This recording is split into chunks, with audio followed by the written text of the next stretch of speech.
A few years ago, when I was in my 20s, I saw my first ghost.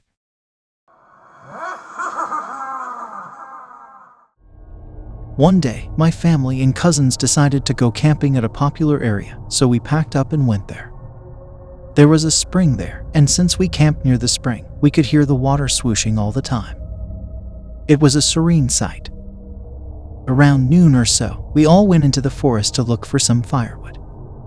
We wanted to collect a lot so that we could have a huge bonfire at night. Everyone all went their separate ways. Some people went together, but I went alone to collect the firewood. When I went past a very old tree, I could feel something grabbing the necklace on my neck. I heard a snapping sound, and then I felt my necklace falling off. I looked down to pick it up, but I could not see it anywhere. I was very confused after searching for about 5 minutes. I got that necklace at a yard sale about a year ago, and I didn't want to lose it, so I continued to look for it. Another 20 minutes went by, but I still couldn't find it. I stopped what I was doing and went back to the campsite. When I got there, my cousins were already there, talking and laughing. When they saw me coming closer, I could feel some of their faces freeze. They asked me how I got there. I told them I was coming back from looking for firewood. They slowly looked towards my tent. They told me that when they came back, I was already here, sitting down. When they all came to sit down too, I looked at them, laughed, and went into my tent. They all saw me go into it, but didn't see me come out. But when they saw me again coming out of the woods, that should not have been possible, because if I had gotten out of my tent to wander off, they would definitely have heard and seen that. We all looked towards the tent with confused faces. I slowly went into my tent to check, but there was nothing. We were all trying to figure out what happened, but we came to no conclusion. At night, we all gathered near the bonfire and started listening to songs. A little while later, I felt something smack in the back of my head. I turned to look, saw nothing, and looked down. I saw something glittering on the ground, so I bent to pick it up. It turned out to be my necklace. I asked my cousins to see if it was any of them who found it, but they all said it wasn't them. Feeling a bit weird now, I turned to look into the dark forest, and I saw someone standing there. I looked closer, and I freaked out because the person looked just like me. I yelled and pointed at her. My cousins turned to see what I was pointing at, and then they saw her too. They looked back at me and then looked at her again. Everyone started freaking out, so we turned off the music. My uncle came out of his tent to see what the fuss was all about. When we told him everything, he looked at the person in the forest, picked up a branch, and started yelling at her to go away, or he'd cut her in 3 pieces. She just started laughing. And then she held up something. We looked at it, and it was my necklace. I looked at my hand, but I didn't see my necklace anymore. The person in the forest put the necklace on her neck and walked away, laughing. We were all shocked by the sight. We didn't know what to think of it. It was our first experience seeing something like that. Everyone looked at me, and I explained how I got my necklace. I was at a yard sale, and the owner said that he was moving out of state, and he wanted to sell a necklace he bought for his girlfriend. He said it was painful to look at, so he wanted to get rid of it. Back then, I just assumed that they broke up, but now I know that his girlfriend was dead, and she came to take the necklace back.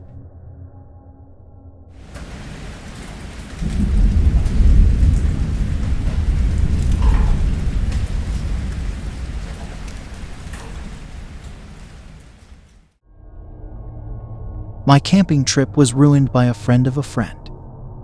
Let's call him Lee. He was so obnoxious that a lot of us couldn't stand him. We wanted to go camping to hang out and just relax for a day or two, so we invited some people to go with us. The moment we got there, Lee was complaining about how cold and dirty the campsite was. He didn't want to sleep with us in a tent, stating that he felt uncomfortable in such an enclosed space with a lot of people, so he brought his own tent. He didn't even know how to set up the tent, and didn't even bother to try it. He was waiting until my friend, the one who invited him, finished setting up his own tent, and then when my friend helped him, he just sat back and watched him. After a bit, when we went to a nearby stream to catch some fish, Lee kept complaining about how he didn't want his clothes to be wet and that his clothes were very expensive, so getting them wet would ruin them. After a while, one of my friends couldn't take it anymore and just told Lee to go back to the campsite to wait for us. When Lee left, we all just rolled our eyes and continued to catch fish. When we got back to the campsite with the fish we caught, we cooked it along with some meat we brought from home. The moment we set the food down to eat, Lee came forward and grabbed the biggest chicken thigh we got.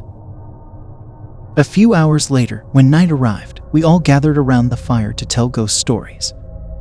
Lee kept interrupting us whenever a scary part came along, saying how stupid the character in the story was. Lee kept saying that if it was him, he would grab the ghost and use his fist to show it who was boss. He was like that all the way until we called it a night. Lee strutted to his tent in a way that said he was not scared of any ghosts at all and went inside. In the middle of the night, I couldn't sleep, so I opened my eyes and just looked at the stars through the mesh at the top of the tent. I was about to go to sleep when I suddenly saw something moving on top of a tree. I thought I was imagining it at first because everything outside was pitch black, so there was no way I could see any movement. Then I saw the movement again, and this time, I stood up slowly to look out through a hole in the mesh bigger than the rest to see what it was. It took a moment, but then I was able to see it. It looked like a person was on top of a tree, holding a torch. I looked more carefully, and the person looked like he was looking at the tent in which Lee was in. My heart was pumping at this point. The man suddenly rolled out his tongue. To my horror, the tongue suddenly became very long and slowly descended to Lee's tent.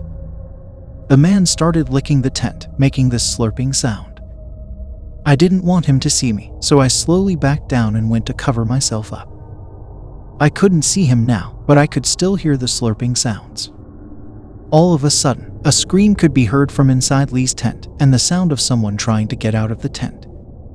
The rest of my friends suddenly woke up, grabbed flashlights, and went out to check what was going on.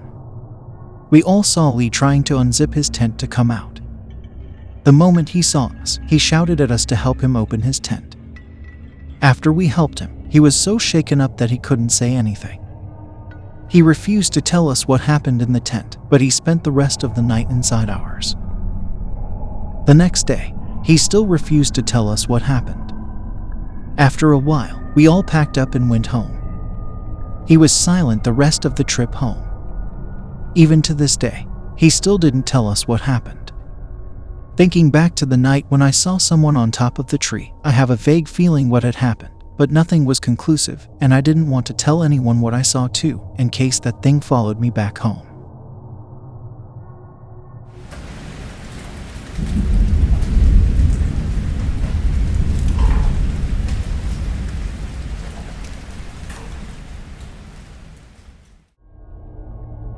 When I was a kid, they built a new facility near our school and hired brand new teachers to teach there. Something must have happened one day, and a swarm of students gathered in the new building's garden. It wasn't a playground, it was simply a little yard with muck and dirt that was hardly visible. If you hid there, nobody would be able to find you. The path was overshadowed by the massive trees and extended for a long distance with a guarded barrier. I moved into the gathering because I was intrigued, and everyone was conversing and murmuring. "Hey, what's up?" I asked a student, who answered, "We heard there was a female instructor who died here last year. She was transported by ambulance, and we have all gathered to express our condolences. She died in the backyard, and now it's haunted because she became a ghost," said another youngster. Because I don't believe in ghosts, I dismissed the story. I didn't believe it because the structure was newly constructed.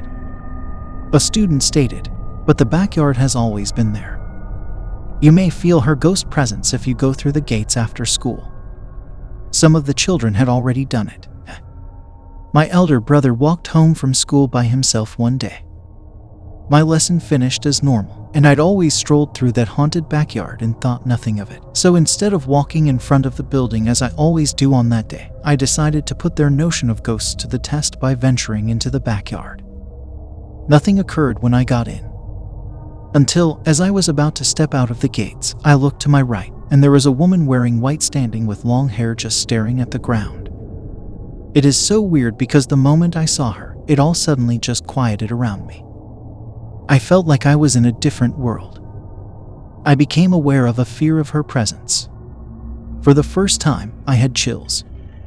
When I was about to step out of the gate, I turned back one last time to look at her, and this time she was already at the back of me. I can clearly see that her face is green and rotten. I ran right home and didn't tell anyone about it.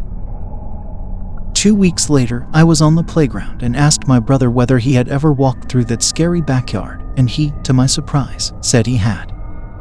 He's generally the one who avoids superstitious stories. Then, with confidence, I told him what had happened to me, and he confirmed that something similar had occurred to him as well. We were both surprised, and we talked about it. He claimed that someone grabbed his arm, but that he was shoved and fled. It just so happened that he walked home without me that day. He had it a bit sooner than I did. That's when I began to believe in ghosts. But I was curious about what would happen if the two of us went to that backyard together.